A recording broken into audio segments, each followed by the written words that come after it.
আজকের ভিডিওটা একটু অন্যরকম। সংসারের চাপে যখন মাথা যন্ত্রণা হতে শুরু করে তখন যদি ঘুরতে যেতে পারেন কিরম হয়। সেই ঘোরা যদি হয় একা একা, অর্থাৎ সোলো ট্রিপ, তাহলে তো আর কথাই নেই।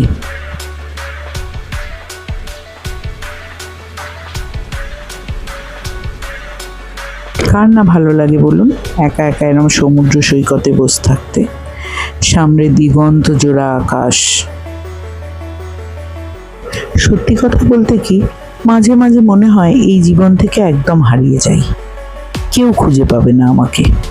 অনেকেই ডাকবে এবং দূর থেকে লুকিয়ে দেখব যে কোন কোন জায়গায় কোন কোন ভাবে আমাকে এরা মিস করে।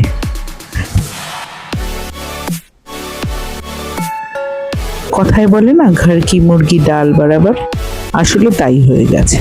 যখনই ডাকে, যখনই যে কাজ দরকার হয়, আমাকে সামনে পায় বলে মনে করে আমার কোনো দামই নেই। তাই নিজের দামটা বুঝিয়ে দিতে মাঝে মাঝে সব কিছু থেকে দড়িটা কেটে নিয়ে উড়ে পড়বেন কাটা ঘুড়ির মতো।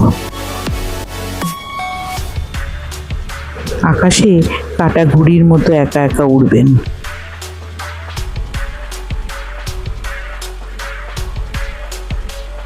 নিজেকে খুঁজে পাবেন, যেটার জন্য আপনি পৃথিবীতে এসেছেন। হয়তো আমরা সময়ই পাই না সেই দিনটাকে, সেই সময়টাকে খুঁজে নেয়ার, কিন্তু যদি ভেবে দেখেন তাহলে আপনি খুঁজে পাবেন সেই দিন, সেই সময় আপনার হাতেই আছে। মিস্টার ইন্ডিয়া দেখেছিলাম অনেক ছোটবেলায়। মাঝে মাঝে মনে হয় মিস্টার ইন্ডিয়ার মতো ইনভিজিবল হয়ে যদি দেখতে পাই যে আমাকে কে কতটা মিস করছে। আসলে কি বলুন তো, আমরা সবাই ভালোবাসি নিজেকে, শুধুমাত্র নিজেকে। যখন একা থাকি মনে হয় অনেক লোক থাকলে ভালো, আবার যখন অনেক লোকের মাঝে থাকি তখন নিজেকে খোঁজার একটা অদম্য ইচ্ছা মনের মধ্যে জেগে ওঠে।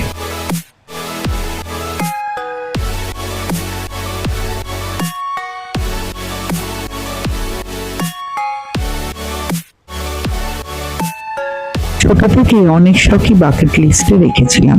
এর মধ্যে একটা শখ ছিল নিজের সাথে আমি নিজে কিছুক্ষণ কাটাবো, তাও নিজের পছন্দের জায়গায়।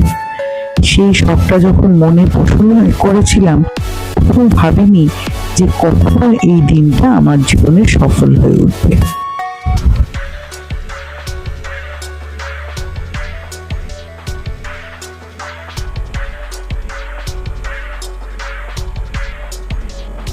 নিজের জীবনের বাকেট লিস্টে অনেক কিছু জমিয়ে রাখা আছে, তার মধ্যে এটাও একটা। সেটা পূরণ করতে পেরে আমি ধন্য হয়ে গেছি।